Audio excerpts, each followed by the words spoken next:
Hey there, class. It's Phil McDowell, the Mortgage Professor, brought to you by Mortgage Alliance. Mortgages are marvelous.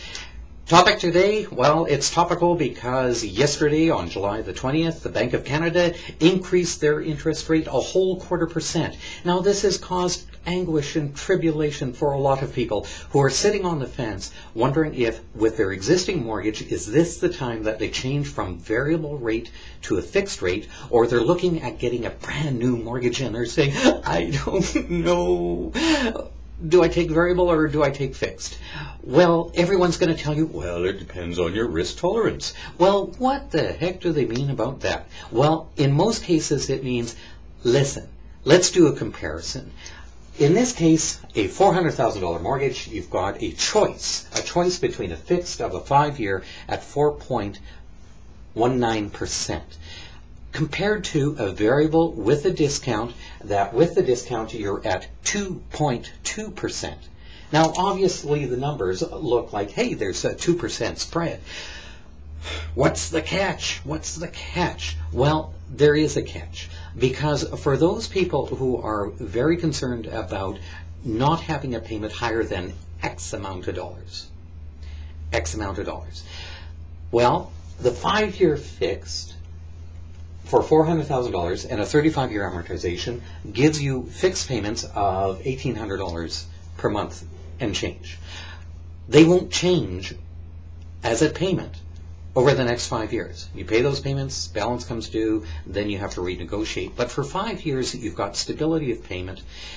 You know exactly what you're going to end up with at the end of 5 years. And for some people, that's all they want, which is cool, because it's always a personal decision. On the other hand, there's some people that says, hey, you know, I've done the studies, variable rates have always done the best, so I want to save money. So I think I can save money because I'm starting off with a 2% advantage right off the get-go. So what are the net results? Well, we've done a little bit of the work for you. So here's where the comparison comes in. Now, if you start your payments based on a 2.2% interest rate, your payments are going to be slightly less than $1,400 on the variable rate mortgage.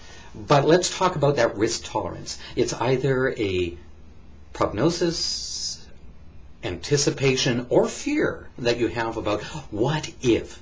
So we've done a little bit of calculations based on a what if. In this example, what we've looked at, and someone said, well, I think that prime is going to go up by 2.5% over the next 2 years, then the economy is going to stay fairly flat, so interest rates will remain the same. That was their theory, or that was their fear. So if that is the case, here's what happens. If you start off with the low payments based on your interest rate, if the rates climb by 2.5%, over the next 2 years, your payments will level out at $1,929 as a mortgage payment. Now, keep in mind that the financial institutions, when they do their qualifying, when you take a variable rate mortgage, they're already setting their parameters for your qualification based on a much higher rate, because what they're using this week is 5.79 as an interest rate in order to qualify you. So it means that you have already built into your budget anticipation for increased payments when you take out the mortgage today. So a little safety valve in there. But let's take a look. If interest rates go up, your payment's going over $1,900. What is the net effect on the interest costs that you have? Well, here's where the high and low potential gain, the potential loss comes in when you're doing a risk analysis. If interest rates stay absolutely the same from today forward for 5 years, and what are the chances of that? But if they did, you've left $38,000 worth of interest costs on the table with your $1,400 payment.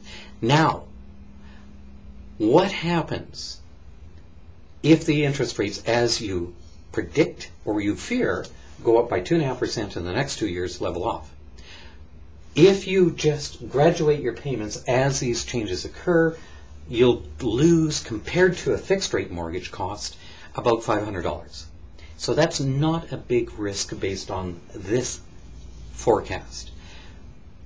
On the other hand, if you know that you can afford a $1,900 payment plus, and you start with that payment immediately because it's in your budget, and what the game is to save some money, well, by starting off with a $1,900 payment, and even if you, to be fair, took a $1,900 payment with a fixed rate mortgage, shortening your amortization, the difference in cost is still $5,000 plus towards the variable rate. Now, your anticipated changes of mortgage rates, the prime rate, and the time, and your mortgage amount, and what your 5-year rate could be, may be different. And because it may be different, we've actually developed a calculator that we can get very specific about your mortgage amount, the interest rates that you're actually looking at the time. All you have to do is send an email in to info@askphil.ca, and we'll come back and give you an analysis same as we've done today. So watch your money, make an informed decision between a fixed and a variable by having the right numbers.